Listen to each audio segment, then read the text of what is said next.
Our next speaker, I had to practice his last name because, if anybody's looked at my name that I got when I married Marvin, it's another one of those oddball names that's always mispronounced. So our next speaker is Jim Piecuch. He earned his BA and MA degrees in history at the University of New Hampshire and his PhD at the College of William and Mary. He is a former history professor whose research focuses on the American Revolution. He has published several articles on colonial and revolutionary history. In addition, Dr. Piecuch has written and edited several books, including Cavalry of the American Revolution, Three Peoples, One King, Loyalist Indians, and Slaves in the Revolutionary South, and Seven Myths of the American Revolution. And I believe some of those books are over on the table, are they not? Yes. Please welcome Dr. Piecuch.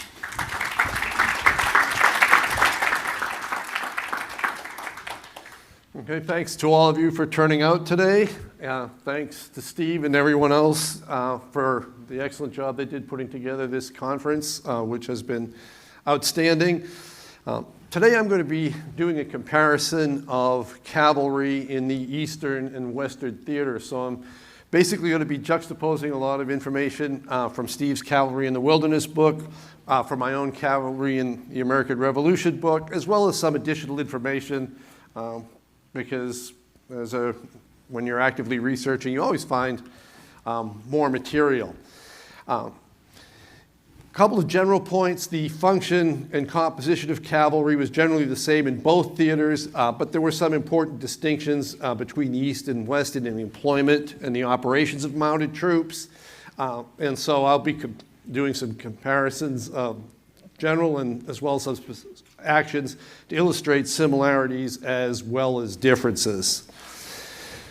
First, we need some background because terrain influences military operations, and particularly for cavalry. So looking at the Eastern Theater, it is the most developed region. It has a population, or had at the time of the beginning of the Revolution, about 2.5 million people, of whom roughly 500,000 were enslaved. There were several large port cities, and the regions, the distinction between the Eastern Theater, if you sort of see on this map, and the West, is the Appalachian Mountains. Anything east of that is generally considered the Eastern Theater. West of that is considered the West. But of course, the mountains don't run all the way to the Gulf Coast. So I think the good distinction to make there is the distinction the British made when they divided the provinces of East and West Florida along the Apalachicola River to the Gulf of Mexico. And not only geographically, but in terms of military and political influence, British East Florida fits well in the Eastern Theater, although we're not really going to deal with the operations there. And West Florida, as we've seen in these other presentations, fits very well into the Western Theater. Now, the Eastern Theater was not uniform. It would be wrong to think so. If you look at northern New Hampshire, upstate New York, the region that became Vermont, and the part of Massachusetts that is now Maine, that's heavily wooded and has many more characteristics in common with the Western Theater. As you move farther south, you're looking at, again, a geographic difference, a less developed infrastructure, which I'll go into a few details on that. The four New England colonies, including southern New Hampshire, southeastern New York, New Jersey, eastern Pennsylvania, are the most densely populated area in this region that became the United States. It has large cities, small maybe by comparison with Europe, but Philadelphia has a population of 40,000, New York 25,000, Boston 15,000, and several other substantial seaport towns. And these ports are connected to the interior by a network of roads that has developed over the years. Basically, people who have produce to sell and export use these roads to bring them to the ports, say to Boston, and goods that are imported coming in from Boston and then transported by road into the countryside. There are bridges across most of these small streams. Large rivers, of course, are not bridged at this time. But it has a fairly well-developed infrastructure. The terrain is also significantly open. 90% of the people in this area are employed in agriculture. That means you have a lot of farms, smaller farms in New England, larger farms in the middle colonies. So there is a lot of land that's been cleared for farming and grazing, although patches of forest and woodland do remain. When you get farther south of Pennsylvania, the landscape changes. Aside from Charleston, which had a population of 12,000, there are no real major cities, and half of Charleston's population consists of enslaved people at this time. And most of the enslaved population is, in fact, concentrated in the southern colonies. So, and they are concentrated closer to the seacoast where they're engaged in rice and tobacco production. So the larger population is in the interior of these colonies, mostly small farmers raising corn or wheat. But because in these colonies, the legislatures in the colonial era and during the Revolution as well are going to be dominated by the wealthy planters, they don't need infrastructure to get to the interior. So you see very few roads compared to New York, New England, Pennsylvania. You see very few bridges outside of the coastal region. Rivers have to be crossed by ferries. So a lot of the transportation in the South, as in the Western theater, is based on water travel. Because there just aren't those improvements. The roads that do exist are often pretty poor, sandy. They turn to mud and quagmires and rains. So it's sort of almost like a bridge geographic area between east and west. Geographically, the Western theater, despite those common elements with the northern and southern portions of the east, is somewhat unique. It's generally heavily wooded. There are some natural fields, meadows, prairies, of course, in the Illinois region. And of course, there are fields that have been carved out first by the native inhabitants and later by the white settlers for farming. There are well-established trails, but very few roads. Again, you're looking at water transportation through the Great Lakes to the north, through various rivers, the Ohio, the Wabash, the Mississippi, and there's tributaries. So portages between these rivers are very important.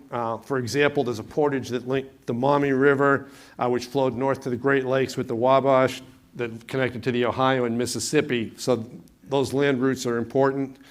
The Western theater is thinly populated. There are a large number of natives there, but their numbers have dropped dramatically as a result of epidemic disease introduced by the Europeans, smallpox being the most deadly. We can only estimate the population. We know there were roughly 15,000 Choctaws living in what is now Mississippi, about 2,300 Chickasaws in what is now western Tennessee, about 6,000 Shawnees, Miamis, and smaller nations living in what is now Ohio, Indiana, and that region. So generally, the native population, common estimate is about 30,000 plus between the Appalachians and the Mississippi River. But again, that is at best a guess. So there's very few, very small population. The European or non-native population is also small. New Orleans had a population of 5,300 in 1788. It was less at this time during the Revolution. In 1774, West Florida's population was estimated at 2,500 whites and 600 enslaved people. You know, that doesn't even make a good-sized New England town. And the towns and villages are scattered across the region. Detroit has about 500 inhabitants. So again, very small. And then you have the French settlements along the Mississippi and other areas. Again, these are small towns, a few thousand inhabitants probably. Since Spain acquired Louisiana in 1763 from France, Spanish immigration had been very small into the territory, very low. There had been some immigration from the colonies on the eastern seaboard, violating the proclamation of 1763, forbidding settlement there. The figures vary all over the place. I've seen figures for Kentucky in 1775 at 300 and at 15,000. Well, the 15,000 is clearly wrong. I'd say a few thousand total in eastern Kentucky, what's now eastern Kentucky and eastern Tennessee. A much more thinly populated region. And you can see some of the differences in development as these illustrations show. You've got the typical New England stone wall along a farm and an eastern town with people living in the town itself and their fields outside it. So a lot more open land. The Western Theater, which is twice or more the area of the Eastern Theater. And as you can see at this time in this map, it's barely mapped because there is not a good sense of the land and its boundaries. And here's just some examples of what you might have seen in the Western Theater. This is an illustration of the Cumberland Gap. You see mountains. People would have traveled through the river, through these gaps to settle.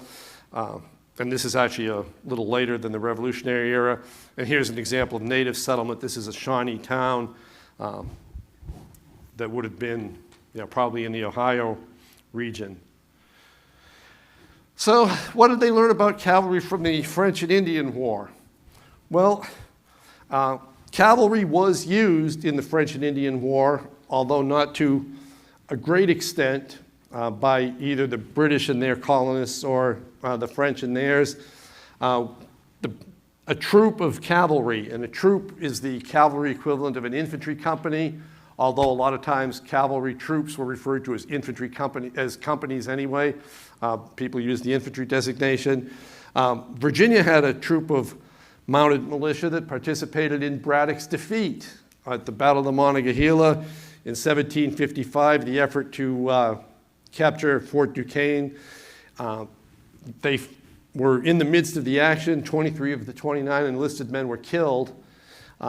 So they were there. The unit was later reconstituted and served in a second, more successful expedition against Fort Duquesne in 1758.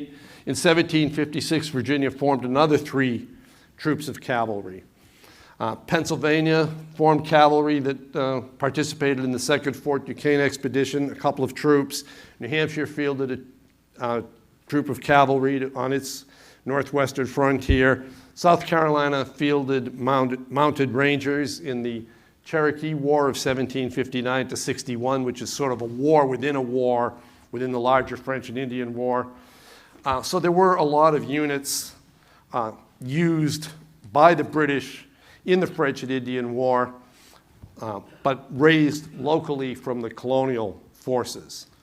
The leaders in New France were slower to raise cavalry during the war. Not until June of 1759 did the Marquis de Montcalm create a cavalry force, again raised locally. It was to protect Quebec. The British had sent a fleet up the St. Lawrence River, and Montcalm used the cavalry to scout along the river and to counterattack against any landings. They were engaged 3 times in those operations successfully. He also planned to use the cavalry in an open field fight outside the city of Quebec when the British, should they land successfully. But the cavalry was elsewhere when Wolfe of the British scaled the cliffs and the Battle of the Plains of Abraham was fought.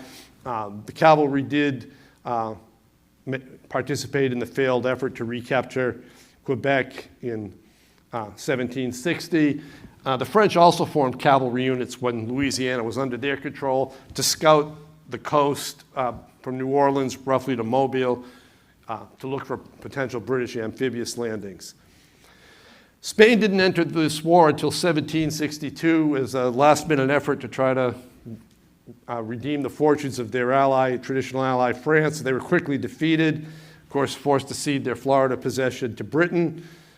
In exchange, they got the Louisiana Territory from France as compensation for their losses.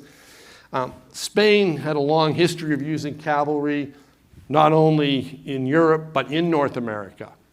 And they had a very vast empire, New Spain and Louisiana.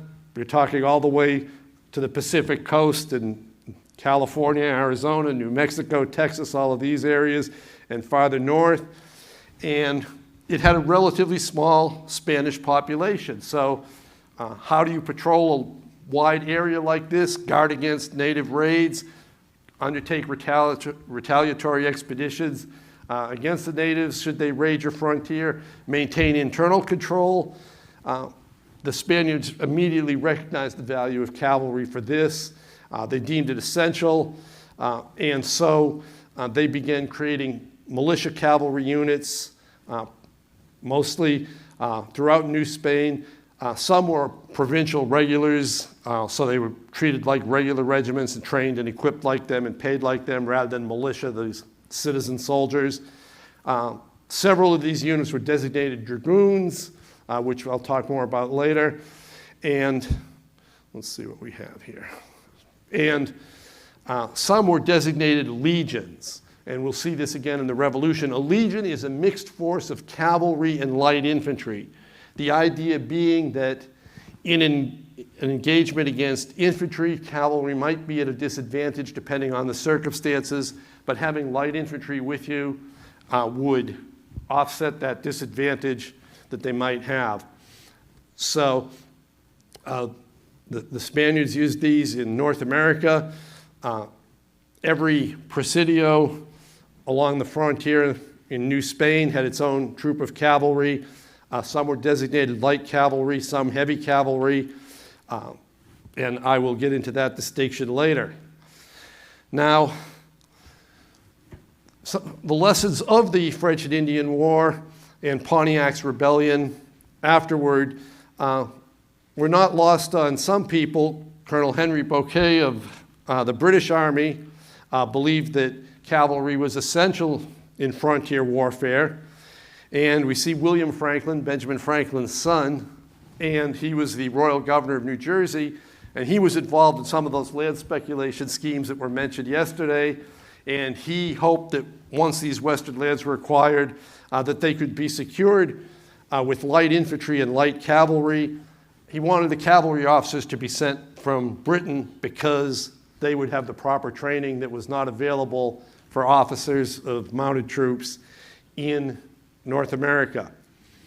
Well, these ideas were good, but General Sir Geoffrey Amherst, who had emerged as the commander-in-chief in North America at the end of the French and Indian War, and whose standing was very, very high in the British government, had a different viewpoint. He didn't see any need for cavalry in North America. He said, light horse are quite unnecessary. He said, infantry are the best troops to answer all purposes. And because of his influence, we don't know how this may have affected the British deployment of regular troops to America in 1775 and 1776. But even when he left the service between the French and Indian and the War and the Revolution, he was constantly being asked to come back. He was begged practically by the king's ministers to take command of the army in North America, which he refused to do. In 1778, he did agree to serve as commander-in-chief of the British Army, but with no real responsibility for North America, he focused on the operations against France and Spain. But given his influence and his dismissal of the value of cavalry in North America, this may have been influential, but we can only speculate on that. So let's look. If you can't have cavalry and deploy it unless you realize its importance. So who recognizes the value of it? In the Eastern Theater, the British send the 17th Light Dragoons to Boston in 1775. They unfortunately are going into a besieged city that's located on a peninsula connected to the mainland by a narrow neck of land. Very useful for cavalry. So they were not able to do anything that early, but it did show that they recognized some value for cavalry. The following year, with the reinforcements for General Howe, they sent another regular regiment, the 16th Light Dragoons. So this was another regiment that had served in the 7 Years' War, and it did see extensive action in America, but did not stay for the course of the war, as we'll see. However, this might sound like a good cavalry commitment, 2 regiments of regular light dragoons. In fact, when the war began, the British had 25 regular army cavalry regiments, not counting the guards. I'm just going to assume those are going to be kept, at St. James Palace to parade for the king and his on special occasions. 2 out of 25 regiments. It's a little less than 10% of your available cavalry. So while the British did recognize some value of cavalry, they did not put as much cavalry as they could have. And think of them trying with infantry to catch George Washington's army retreating across New Jersey in December of 1776. And of course, not being able to catch up. There are some cavalry pursuits with the 16th and 17th Light Dragoons, but not very much. It might have made a decisive difference. It's also interesting that when the British recruit these German auxiliaries that we are generally referred to as Hessians, but many other, as we saw yesterday as well, initially they only hire infantry and artillery units. They do not hire cavalry units. So clearly the British leaders didn't see a need. They saw cavalry having some importance, but not being especially important at the start of the war. Well, they're not the only ones who underestimate perhaps the value of cavalry. There's one guy who dismisses it altogether, and that is George Washington. When he takes command of the army besieging Boston in 1775, and it becomes the Continental Army, Congress orders it to, they make up basically a table of organization, and they include infantry, artillery, and even a regiment of riflemen, but they make no provision at all for cavalry at first. Washington himself steadfastly resists any idea of having any cavalry because he believes that the terrain is unsuitable for mounted troops. He says there's stone walls, there's fences, there's houses, there's plowed fields, there's woodlots. Cavalry can't move. And he even goes so far in July of 1775 of sending a force of 400 Connecticut militia cavalry, because some of these states, colonies still at the time, later states, had mounted militia cavalry forces. And Connecticut has sent him over 400 militia cavalry, and he says, go home, your horses are consuming the fodder that I need for the artillery horses and the baggage wagon horses. You're not very important, go away. And later, in 1776, when the 16th and 17th Light Dragoons are operating against the American Army in the New York campaign, he finds that his troops, both militia and Continentals, are frightened of cavalry. So he issues a general order on October 27, 1776, telling his troops, there is no enemy more to be despised than the British cavalry. These guys are a joke. How long does it take him to change his opinion? About 24 hours. Because the very next day at the Battle of White Plains, he's got in a strong defensive position. The British are probing. He is holding them off. And the anchor of his position on one flank is a position called Chatterton's Hill. It is held by militia. And Howe sends the 17th Light Dragoons charging up the hill. And the militia see these guys riding up with gleaming sabers at a gallop. And the militia does what militia frequently did in situations where they didn't like the looks of the situation. They turned and ran. And that unhinged Washington's whole position, and he had to retreat. And he therefore wrote a letter to Congress in December, having thought of this. He said, in regard to cavalry, I am convinced there is no carrying on the war without them. I need cavalry. That fall, Virginia sent him about 125 light cavalry militia, and this time he kept them. And they were actually state troops, but they were still more like militia than Continentals at this time. And he got about an equal number from Connecticut, and he said, yeah, you guys can stay now. I'm not going to send you home. I think you're pretty important. But I think that's one of the strengths about Washington. We could laugh a little bit at his mistakes, but unlike some people, he learned from them. And he was not afraid to reverse himself and say, you know, I was wrong about this. We need to make a change. So Congress agreed with his request, and on December 24th of 1776, they authorized the creation of 4 regiments of Continental Light Dragoons. The Virginia Cavalry was going to be made enlarged into the 1st regiment. The Connecticut troops would be the 2nd, and 2 others would be added. The authorized strength was 750 men per regiment for a total of 3,000 Continental Cavalry. So after a year and a half, they now recognize the value, and they're going to create this. Well, how about in the West? Fighting didn't begin at any significant level, as we saw, till the Clark expedition of 1778. So they've had a chance to learn some lessons from the Eastern Theater. Congress had created a Western Department for the Continental Army in 1777, headquartered at Fort Pitt.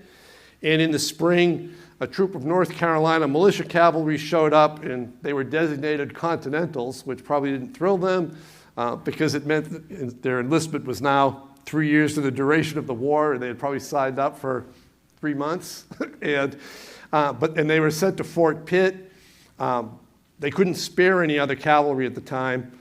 But George Rogers Clark realized that once he had captured these 3 towns, Kaskaskia, Cahokia, Vincennes, that in that vast area cavalry was needed. He was not satisfied with the quality of the horses available in the Illinois area. He said we'd have to get proper horses from Spain, and they were already supplying his force, as we saw. In July 1778, he authorized the creation of a light cavalry company under Edward Worthington, but there's no evidence that this force was ever mounted. Clark continued to push. He authorized the formation of another cavalry troop under one of the local French inhabitants, Daniel Maurice Godfrey de Linctot, who was a trader. He raised about 60 local men, and he had them in service by May of 1779. In that same month, the Virginia legislature, since Clark was operating for Virginia officially and answerable to them, approved the creation of a troop of light dragoons to serve in Illinois. Clark's cousin, John Rogers, was appointed to command. It took a while to recruit. They didn't reach Fort Pitt until January of 1780. And when Rogers did get to the west, he was posted at Kaskaskia, where he had about 60 men. Additional units were organized later in the war, but these were the most important ones in terms of recognizing the value. The British also took steps to organize cavalry in the region, but slow communication, as we saw, caused delays. John Stewart, who was the British Indian superintendent, had to deal with a whole bunch of refugees from the southern colonies, loyalists who had come to West Florida, and General Howe had said, put them on the Indian Department payroll. Well, the military commanders and the royal governor said, yeah, we got to get some service from them. So they eventually approved the creation of 2 companies of light cavalry, the West Florida Loyal Refugees. A 3rd company was later added, and a 4th in August of 1778. But when General John Campbell, who you heard about, the guy who commanded at Pensacola, came down in 1778, he ordered the Loyal Refugees disbanded, and then he instead replaced them by creating in 1780 2 troops of West Florida Dragoons from a lot of these same people, probably. And their service was brief, as we'll see. And then Campbell formed the West Florida Royal Foresters, who were also designated light dragoons, but only 1 troop was organized. As we saw, the Spanish were well aware of the value of cavalry in this theater, and Galvez saw the importance of it. He asked permission in 1778 to create a dragoon troop in New Orleans, saying it was absolutely indispensable. His superiors agreed. They figured he would need 300 mounted troops, but the Louisiana Dragoons were not formed until October 1780, and these troops were drawn from existing cavalry units. In the meantime, some of the 50 men initially and later up to 140 men in 1779 of the America or Havana Dragoons were sent to Galvez from Cuba, and additional men of this unit were dispatched to participate in the siege of Pensacola. Galvez also formed the Distinguished Company of Carabineers, a militia unit in 1779 from local people, and additional mounted companies were raised at places like St. Louis. Well, what about the types of cavalry? 18th century military doctrine had all kinds of cavalry, but two general roles, heavy and light. Heavy cavalry was usually deployed on the battlefield alongside infantry and artillery to make mounted charges against infantry. And light cavalry was to be used in scouting, raiding, pursuing a defeated enemy, that type of operation. Now, there was some flexibility depending on the commander and the circumstance. Sometimes light cavalry was used in the heavy role against infantry. Sometimes heavy cavalry was used in the light role for scouting and raiding if that's what was available. So those were the two main distinctions. Within that, there were various types. I've mentioned the term dragoons many times. There were heavy dragoons and light dragoons. Theoretically, these were mounted soldiers trained to fight as both infantry and cavalry. They were equipped not only with sabers and pistols, but with carbines as well, so that they would have a firearm to fight on the ground. Now, in the American Revolution, dragoons seldom had any infantry training really on either side.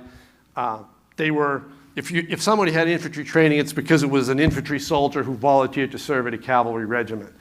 They were basically used simply as light dragoons or light cavalry. All the Continental, British, regular, and Loyalist provincial cavalry in the Eastern Theater, with a couple of exceptions, were designated light dragoons. There were hussars. And you see that gentleman in the nice green jacket. These were based on, originally hussars originated in Serbia, but they were made famous by the Hungarians. They were light cavalry, famous for hard-hitting tactics, lightning raids, that type of thing. In fact, in the Revolution in America, there were hussars designated in the Loyalist unit, the Queen's Rangers, and this is who you see here. But in fact, they did the same light cavalry function as light dragoons. On the opposite side, you see a lancer. The Spanish had some lancers in New Spain.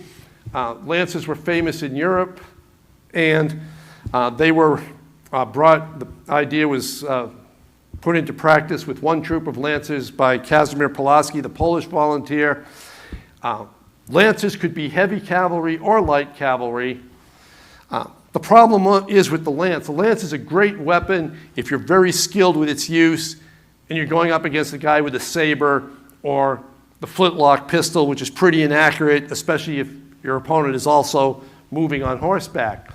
So you can spear them at a good distance and not worry about getting hurt. But if you're not that good with the lance, if you're not that well trained, once you miss your target, you are now basically a sitting duck. So Pulaski's experience with lancers was abandoned fairly soon. So in the West, I should note, all mounted troops acted as light cavalry, even though they might not be designated as such. Mounted infantry units there also functioned as light cavalry. So, what's the cavalry composed of? Except for the two British regular light dragoon regiments and a few ad hoc formations, all the cavalry in the Eastern Theater, except for The men in Pulaski's Legion, for the most part, and Armand's Legion are Americans, whether they are French Americans in Linkto's troop, whether they are British Americans in Loyalist or Continental units, whether they are Spanish colonists, they are made up of Americans recruited locally. A lot of officers, however, in the American cavalry were foreign-born, as we'll see, and in many cases, the British transferred experienced officers to the Loyalist provincial units formed from their volunteers. The Continental Light Dragoons had a very big problem enlisting, in part because the recruiters tried to enlist men who could provide their own horses and equipment, which were expensive. And people who had the wealth to afford a good horse suitable for cavalry service and the saddles and the bridles, all the other equipment, didn't want to be a private. They wanted to be an officer. So recruiting went very slowly. As late as February 1778, the entire strength of the 4 Continental regiments is about 600 men. That's about 1/5 of their authorized strength, which they never came close to achieving.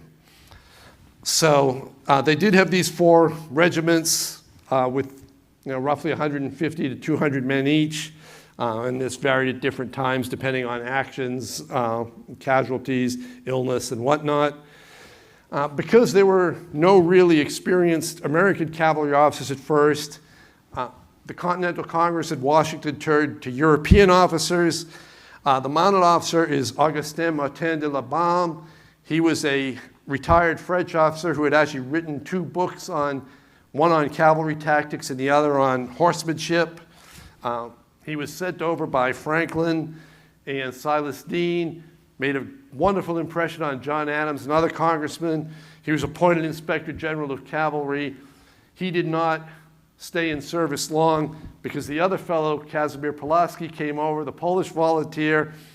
Labaume held a colonel's commission. They were impressed with Pulaski, so they gave him a brigadier general's commission, whereupon Labaume said, well, not for me. I'm not serving under this guy. He should be serving under me. Which actually is not, it's not because he's a foreign officer. And we have people like Daniel Morgan after Saratoga. And when Washington appoints Anthony Wayne to command the new light infantry corps for the Continental Army, Morgan says, I should have got the job. I'm quitting. I'm going home. And they had to get him out of retirement later. So Pulaski spent some time with the cavalry.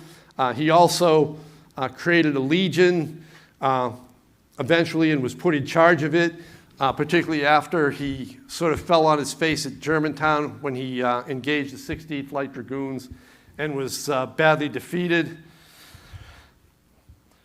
Another American legion that began with 3 troops of Light Dragoons, Continental Light Dragoons, but not attached to any other unit, basically because Henry Lee had an ego that wouldn't fit in this room, and he had a hard time getting along with anybody.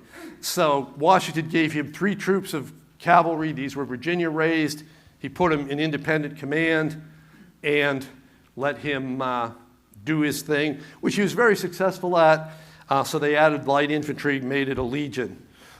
They're perhaps one of the best uniformed units in the Continental Army because they were supplied by Britain.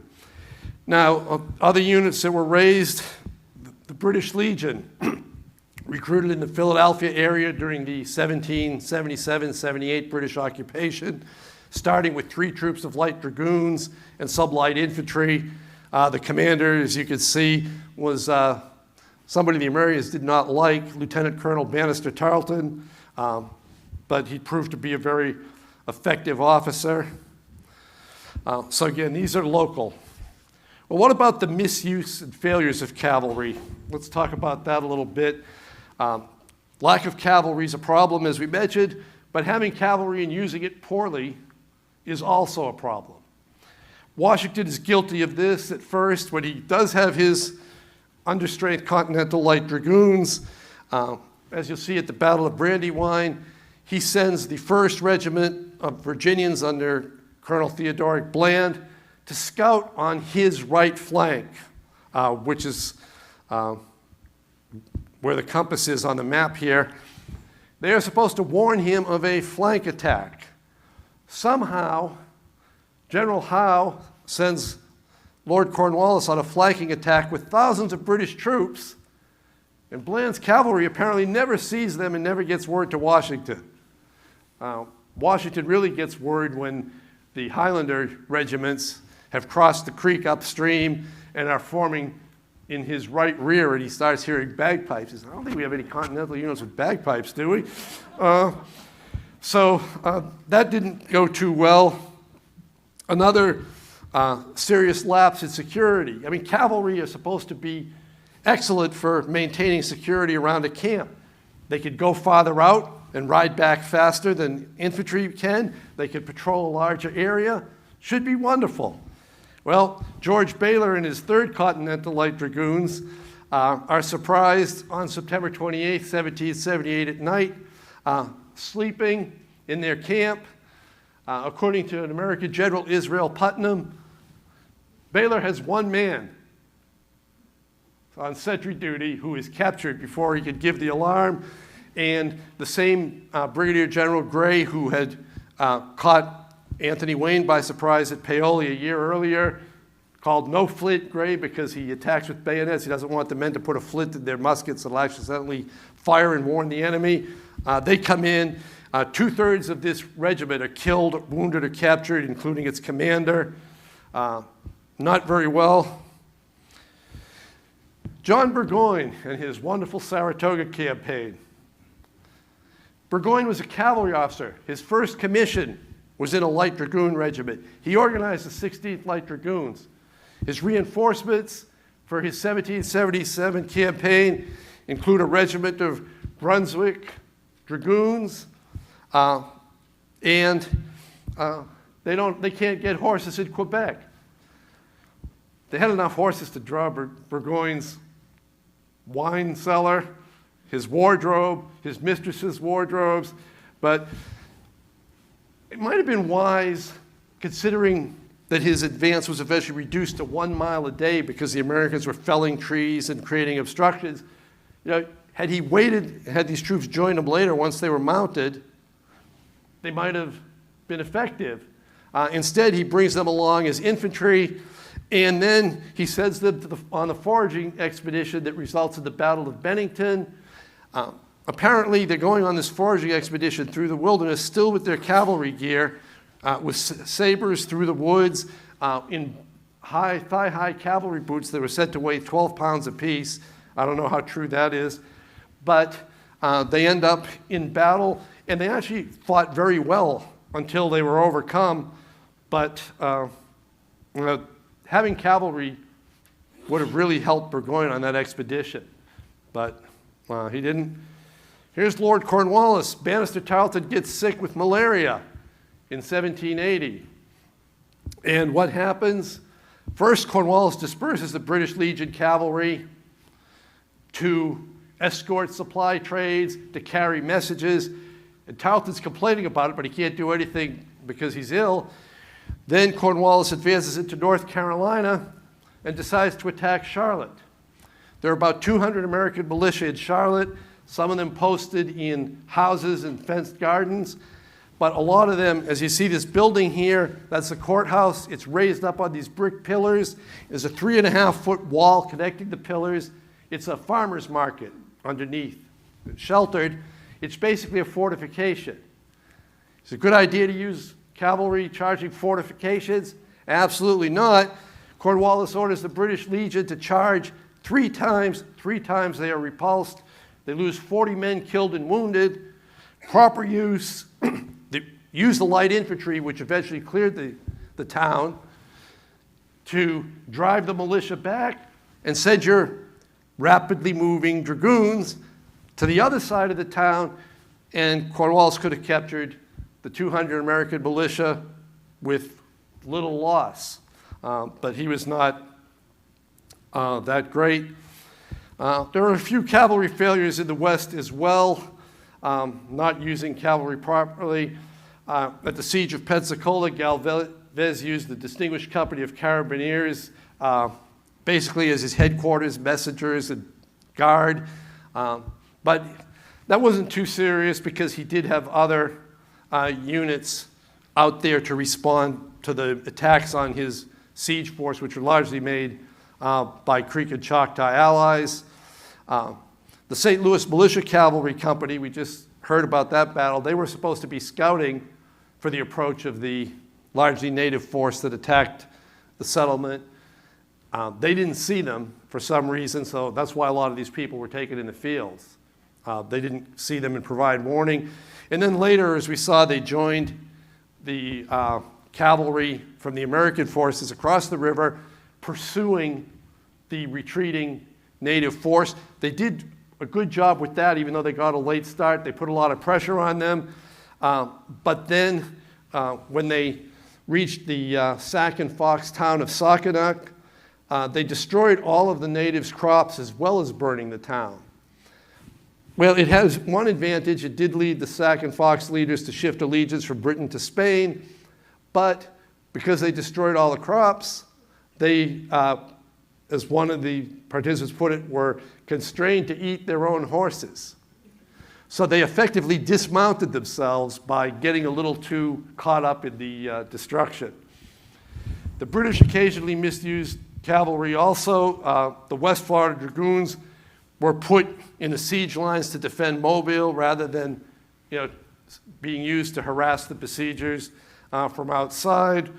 One troop did escape capture. They somehow managed to be almost annihilated by Spanish infantry. So again, somebody's not paying attention to what's going on around them while they were escorting refugees from Mobile and gathering cattle to bring to Pensacola. And so that was a mistake. The West Florida Royal Foresters are largely used to defend the siege lines at Pensacola as well, and most are captured when they surrender. Well, let's talk about some cavalry actions for the last few minutes here. We can't cover all of them because there were, of course, very many. Battle of Pound Ridge, I'll go over that quickly. The 2nd Light Dragoons of the Continental Army are camped at Pound Ridge, but they are alert. The British learn of their position. The British Legion, the Queen's Rangers, and some of the 17th Light Dragoons go out and attack them. They do manage to drive them off. Casualties on both sides relatively light, although a lot of the Continental Light Dragoons panicked and rode all the way to Stamford, Connecticut to get away. So that's a good nighttime tour, I guess. Tarleton again played a key role isolating Charleston in 1780 with 2 major victories over the Continental Light Dragoons under William Washington and Anthony Walton White at Monk's Corner and Lanús Ferry. So badly are these units defeated that they have to go to North Carolina to refit. They will not go back into action until December as one combined regiment. So, Battle of the Waxhaws, Tarleton uses his cavalry as heavy cavalry against Abraham Buford's Continental Infantry Regiment of 350, even though he's outnumbered, thanks in part to Buford's terrible tactical errors. Tarleton smashes this Continental Regiment. The Americans claim that it's a deliberate massacre. You've seen The Patriot, some of you. So, but in fact, there's very little evidence for that. Basically, Buford was inept, and Tarleton just overwhelmed him with a combination of cavalry and a few light infantry. At Camden, they're again uses heavy cavalry to go through a gap in the American line. The British Legion split up and comes in behind the American infantry to break a stalemate. Then they revert to the light cavalry role and chase the Americans 22 miles up the road, capturing artillery, wagons, and prisoners. Continental cavalry, once Washington returns to action, he proves very successful at Cowpens, very successful at Guilford Courthouse, less successful at Hobkirk's Hill in April 1781, and the illustration you see here of him getting shot at Utah Springs Basically, I think he got a little too egotistical after his first 2 successes at Cowpens and Guilford. And now he said, I don't have to listen to orders.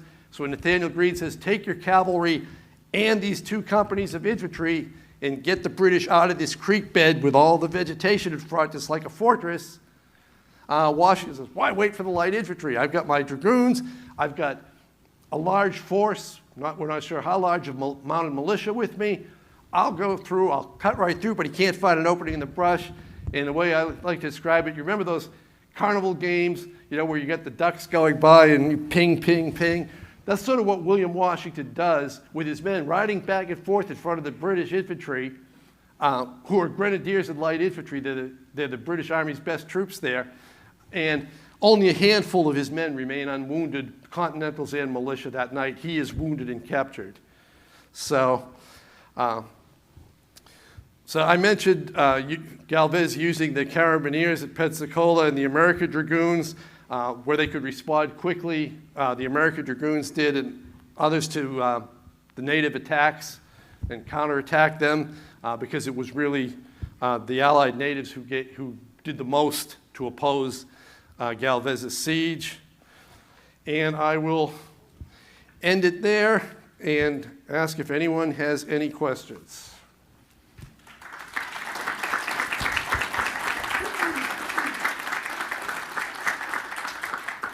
Questions?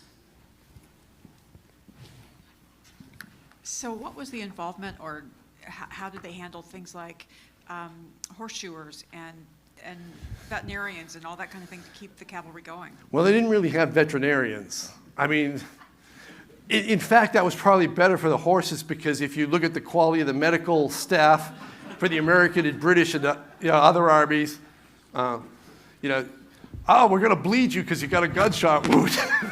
Oh, great. That's a great help.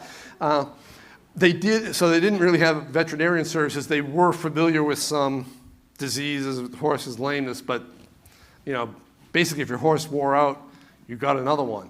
And if the Army didn't have it, you took it from some farm as you went by if it was close to being suitable. They did have support staff. They did have blacksmiths whenever possible with them to make new horseshoes and provide those types of services, even to make sabers, because a lot of times they literally had to beat plowshares into swords. Especially the Americans could never get enough good sabers for their cavalry. So yeah, they tried to have blacksmiths, and but the soldier basically was responsible for taking care of his own mount. So all of the brushing, grooming, cleaning, feeding. Unless you were an officer, then you probably had a servant with you who might be an enslaved person or might just be a soldier you pulled from the ranks and said, you're going to do all my horse care, and also my uniform needs to be washed. So, but they did try to provide blacksmith support, but you didn't get much more than that. And they did have these farrier's wagons that would accompany the units when they were available. Okay. This may be unfair, but you had mentioned, George Rogers Clark mentioned about the Spanish horses. His brother and Meriwether Lewis also mentioned that the Plains Indians said when they really needed good horses, they raided down into the Spanish territory in Santa Fe. What is it about the Spanish horse that made it so good? Probably good breeding. Remember, the first horses came to the North American mainland with Cortez in 1519. So, the Spanish were well known even in Europe for having good quality horses and cavalry, even if they weren't always used well. And apparently the Spanish horse breeders, because they knew they were important, apparently just bred very good horses. And by this time now they've had 250 years of experience in breeding horses. And those horses that survived, they've got to make a voyage across the Atlantic in the 16th century and then march from the coast all the way to what's now Mexico City. I mean, you had very, very good animals, very good breeding stock. It's sort of like what they do with racehorses, right? You take the winning horse. So maybe it was a self-winnowing process to some degree. Anybody else? Yeah?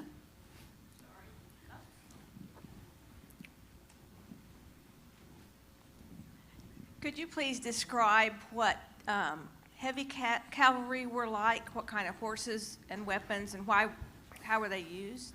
Well, heavy cavalry was designed to fight on the field alongside the infantry and the artillery against enemy infantry on the battlefield. Theoretically, they would have better, stronger horses than the light cavalry because power was more important than speed. But again, that's all theory. It's what you can get, especially in America where they used light cavalry, as I mentioned, as heavy cavalry, but never had express heavy cavalry units. And some of them, they basically had sabers or, in some cases, lances and pistols. Dragoons were the only units that were supposed to carry carbines. So they would have been armed differently. Now, some of them, like the cuirassiers, wore bodily armor to protect them in this close combat from enemy bayonets. The interesting thing, though, is that even heavy cavalry, if you're up against a good commander, and even at the time of the Revolution, they knew it, but there's no evidence they employed it, you do like they did it in the Napoleonic Wars, form a square. But even if you're in line, if you have all your men fixed bayonets, which is one thing Buford did not do at the Waxhaws, the horses will not impale themselves on the bayonets. So if you've got a line of bayonets, even against heavy cavalry, that will prevent them. But if you have a sort of a broken infantry line that's taken some artillery losses, maybe some infantry fire losses, that's generally when your heavy cavalry can be deployed against them. Anybody else? All right, thank you. We have some more over there.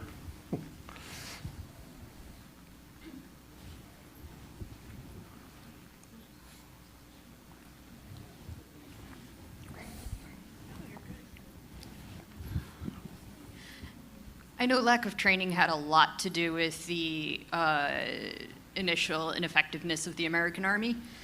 But based off of your comment on a lot of people who could afford a horse and a saddle and everything else required to be in cavalry, how much did that notion of American quality kind of being practically expressed as egalitarianism, was it at odds with actually creating a functional army which requires a social hierarchy? Yeah, I mean, that was a problem. It was less a problem in a place like Virginia where deference to the upper class, and really throughout the South, had been practiced for a long time and expected, even if it was not always sometimes given. But of course, Washington takes command of the Continental Army, and he goes up and he sees these New England units, and he sees a captain who happens to be the town barber in peacetime cutting enlisted men's hair, and the enlisted men, telling another officer, "Oh, come on, you don't want to make us do that."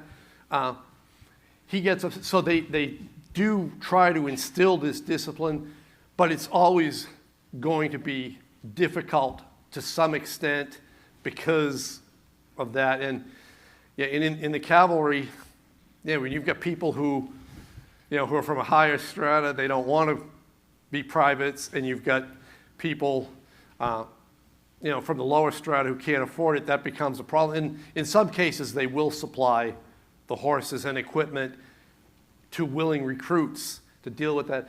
But we see, a lot of mutinies in the Continental Army, especially after a while when the troops aren't paid. The Pennsylvania line mutinies a couple of times. Some of the New Jersey troops mutiny.